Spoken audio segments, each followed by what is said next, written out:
All I'm offering is the truth. Okay, so you had, let's do another fun topic. You've spoken a bit about, and I've read some articles about your experience having an eating disorder. So what did that stem from? How did you manage to get that under control? What was that like? That stemmed from my mom, another surprise, mommy, she's back. When I was 11, I played a lot of roles on TV that were like for younger, like I played 7 or 8 because I was very small.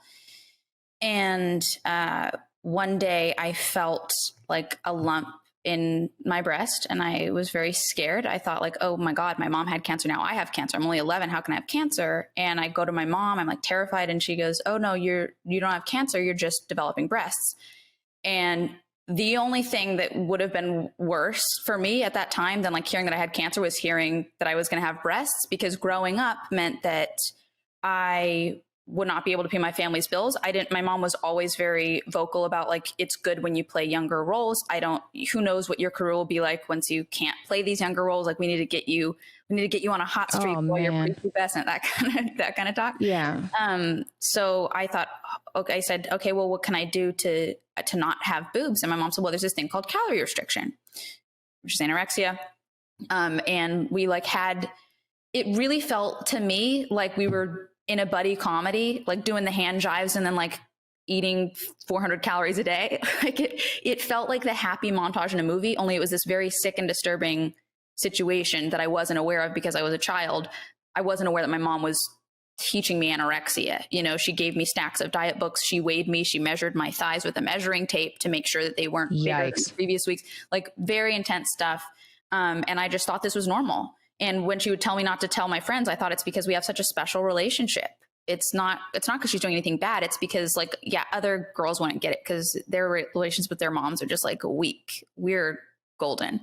So that was where that started. And then I've been through all the eating disorders. So anorexia for me was 11 to 15. And then my eating kind of like normalized. I don't really have a reason for why. I was on a show at that time, so maybe it was just like knowing that I had kind of reached the goal. There was no longer a career goal in my mind. And then by 16, I got my period. I was very late to get my period, and then I went back to anorexia because I was so terrified of growing up again. And then by 18, when my mom was diagnosed with cancer, I had binge eating disorder. By 21, the year that she died, I had anorexia and then bulimia for 3 years, and that is the end of that. Like that was the end of my my eating disorder history.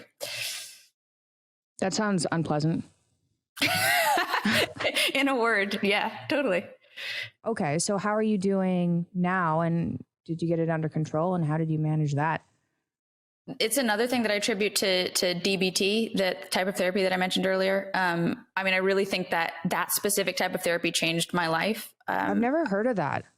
Yeah, I think CBT is definitely talked about, cognitive behavioral, and it's like talk therapy is amazing. And I think really like for me now, that's the game but DBT was really needed for like the extent of the issues that I had. I just don't think they could have been resolved by anything less. I needed to be a part of the program. Is you also have coach calls, which is where you're able to call your therapist any hour of the day or night when you're dealing with your issues most. For something like bulimia, when that's a behavior that you need to really be on top of. Like the amount of time that I was calling my therapist to be like, I want to throw up. It's crazy. It's impossible to achieve that level of like contact with the therapist in any other type of therapy.